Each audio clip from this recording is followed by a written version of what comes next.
ॐ नमः माता पिता चरणं नमः विद्याप्रदायकं दीक्षामन्त्रं गुरोर्वन्दे वन्दे गुरुपद पुनः पुनः। धन्य कहो उस ग्राम को जहाँ हो हरि नाम, आई के आसन लीजिए सिया सहित भगवान सिया पति रामचंद्र भगवान की जय। शरणम प्रभु। परम आदरणीय हमारे आज की कथा को श्रवण करने वाले भक्त प्राणियों, हम जितने लोग श्री गौ माता मंदिर से सेवा किया, यह कथा आप लोग के घर घर तक पहुंचाया जाता है, तो हर एक बड़ों को प्रणाम, छोटों को आशीर्वाद देते हुए आप हर एक से विनय कर रहा हूं कि बड़े ही भांत शांत भाव से इस कथा को श्रवण करने की महती कृपा आप करें। आज आप लोगों का मालूम है कि भाद्रपद मास की कृष्ण पक्ष का अष्टमी तिथि है, तो कहीं आज न कृष्ण जन्माष्टमी मनाया जाएगा, कहीं कल मनाया जाएगा, और इसमें कोई फर्क नहीं है, चाहे जिस दिन मनाना हो, लेकिन भगवान कृष्ण को याद करें आप तो उतना ही ठीक है। भगवान कृष्ण का अवतार होने के लिए बहुत ही कारण हैं, न सिर्फ एक लेकिन अनेक कारणों से ये जाकर कारण बनी हैं जिससे कृष्ण भगवान के अवतार हुआ है। पहली कारण ये है कृष्ण भगवान की कि आप जानते हैं कि हमारे भारत देश में बहुत से शहरों हैं, जिन शहर में से एक शहर है मथुरा, और मथुरा में अनेक राजाओं का राज्य करते करते और द्वापर युग में एक बार राजा उग्रसेन राजा हुआ। जैसे हमारे सूरीनाम देश में बहुत राजा होते हुए एक बार अब हमारे मान्यवर श्री चंद्रिका प्रसाद संतोखी जी हुआ प्रेसिडेंट, ऐसे हमारे मथुरा का राजा उग्रसेन था। राजा उग्रसेन शादी किया अपने पत्नी से और घर में रहने लगा, राज्य करता रहा। तो 2 साल 3 साल बीत गया तो रानी का कोई बच्चा अच्छा नहीं हुआ, तो रानी सोचे चलो वनस्पति देवता की पूजा आप करें, भक्ति भाव करें।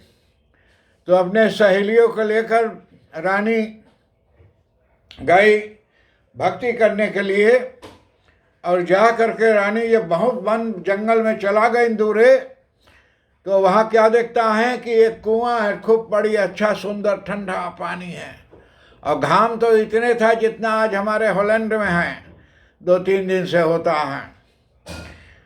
तो वहाँ जा करके रानी सोचे हम नहा ले यहाँ, लेकिन सखी सहेली लोग रहीन, तो सखी सहेली लोग के कहिन कि तू लोग यहाँ से उसे आड़े में चले जाओ, तनी दूरे चले जाओ आड़े में, कारण कि अब उघार रानी को नहाना पड़ता। तो रानी ने इन लोगों को भेज दिया, अपने खुद पानी ठंडा में नहाने गई। हिल के नहाने जो गई रानी अकेली थी, और इतने में एक राक्षस आया। जंगल के राक्षस बहुत है, आज फिल्म उलम में भी देखिला कितना हमारे मनुष्य रूपे मृगास चलनते कि मनुष्य होते हुए राक्षस बनते हैं। तो ऐसे जा कर के राक्षस ने आया और रानी को पाग लिया, पकड़ के रानी को बलात्कार कर दिया।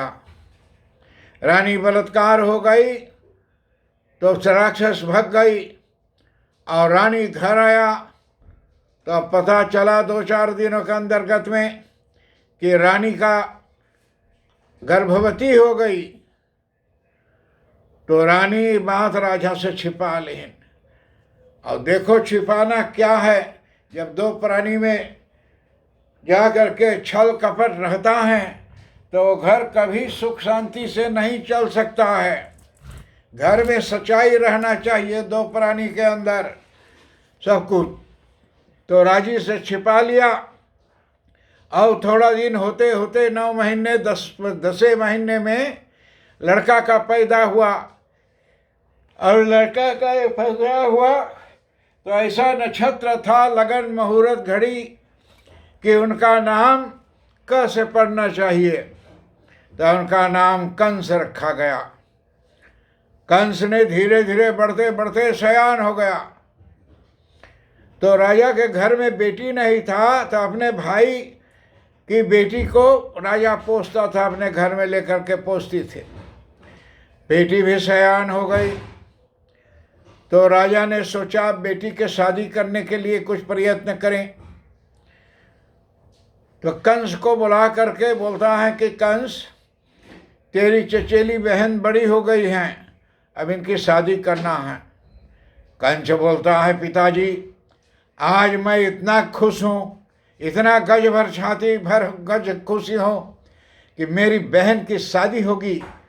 मैं उनको वादा करता हूँ, वचन देता हूँ कि उनको डोली सजा के उनके ससुराल तक पहुँचाऊँगा अपने बहन का। कंस बड़ा खुशी भइल, उनके पिता को बड़ा हिम्मत भइल। दैव योग से नाव ब्राह्मण खोजा गया तो जाकर शिशुपाल का बेटा वासुदेव को मिला और वासुदेव को ठीक किया गया।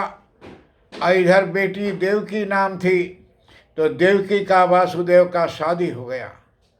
शादी होने के बाद कंस ने अपने वादा निभाने के लिए और उसको लेके जा रही हैं उनके ससुराल पहुंचाने। आधे रास्ते में आकाशवाणी होती है कि है मूर्ख कंस, जिनके डोली तो इतने धूमधाम से मत सजा कर ले जाते हो, इनके 8वें गर्भ से तेरा काल उत्पन्न होगा। कंस ने गाड़ी रोक दिया और ताके चारों बगल कोई दिखात नहीं है।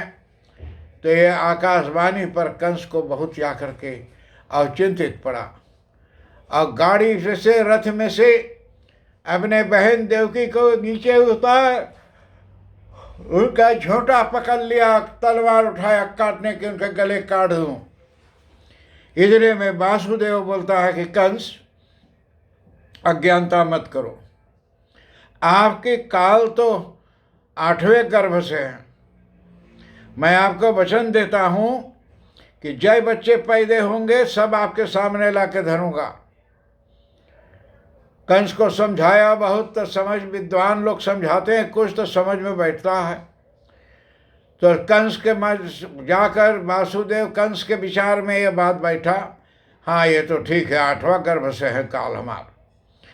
तो उसको छोड़ दिया, अच्छा जाओ, लेकिन तुम लोग हमारे ही देखभाल में रहोगे। जो गए तो पहला बच्चा जो हुआ लेकर कंस के पास आए कि कंस, ये देखो पहला बच्चा है। कंस ने देखा और बच्चा को मारना चाहा तो वासुदेव देवकी कहते हैं कि हे प्रभु, हे भैया, इसको मार के आपका क्या फायदा होगा? आपका काल तो 8वां बच्चा है, ये तो पहला है, इसे छोड़ दो भैया हमारे बच्चा को। बहुत नियमता के साथ प्रार्थना किए, कंस ने बच्चा छोड़ दिया। इधरे में नारायण नारायण करते नारद जी ने वहां उपस्थित हो गया। नारद जी ने कहते हैं कि कंस तूने क्यों इतना गलत काम किया, अज्ञानता काम की? कहे क्या है भैया? बोले तूने कैसे जानोगे कि 8वां बच्चा कौन है? धरती पे 8 लकीर खींच दिया, 8 लकीर खींच के इधर से गिनता है तो 8, उधर से गिनता है तो 8। बोले कैसे जानोगे? कंस ने क्या याद हो गया, कहे ठीक है ऋषि महान, आपने अच्छी बात कही। तो महात्मा की बातों लेकर के कंस ने बच्चा मंगवा कर बच्चा मार डाला।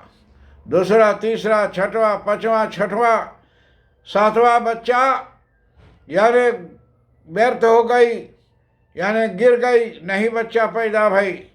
8वां के बारी आई तो बहुत जबरदस्त से उनको हाथों में हाथ कड़ी, जेल में जेल बंद करके, और बंद करके बहुत प्रबंध से रखे हुए थे। और इसके अंदर में फिर जानब यशोदा मैया वह जा करके रोहिणी और देवकी का बहुत प्रश्न सवाल जवाब हुआ। कथा लौटे लंबा है, लेकिन मैं छोटी में कहता हूँ कि जा करके सब 8वां गर्भ के समय में भगवान आकर को दर्शन दिए वासुदेव देवकी को उग्रसेन के कारागार में, जहाँ ये लोग कंस बंद करे रहे। तो वहाँ पर भगवान अवतार दिया कि कहे कि है कंस, जो जबरदस्त बंद करे रही हो। अब भगवान इन लोगों को जाके शिकार दें कि तुम अभी पैदा मैं बच्चा बन जाऊंगा, और तुमने जा करके लेकर गोकुला में जाना, वहाँ रोहिणी के यहाँ कन्या हुई है, कन्या पे धर के ही लड़का को कन्या के लेके आ जाना। वैसा ही कंस ने वासुदेव ने किया। हाथों का हाथ कड़ी खुल गई थी, द्वारपाल खुल गए, सब जितना पहरेदार रही से बेहोश होकर पर धरती गिर पड़ी।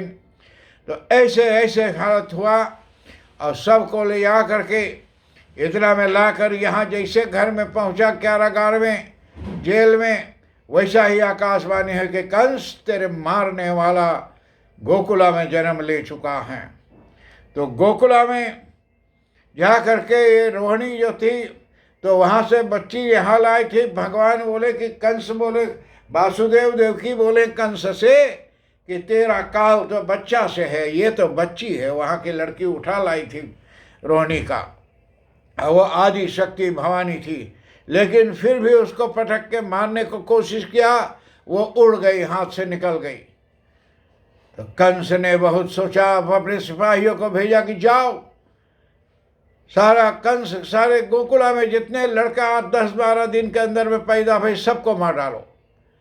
ये तो कंस का अत्या बढ़ते जाता है, बढ़ते बढ़ते होती जी तो जा करके कुब्जा के और छातियों में से जहर का दूध पी करके कृष्ण भगवान को मार डाला।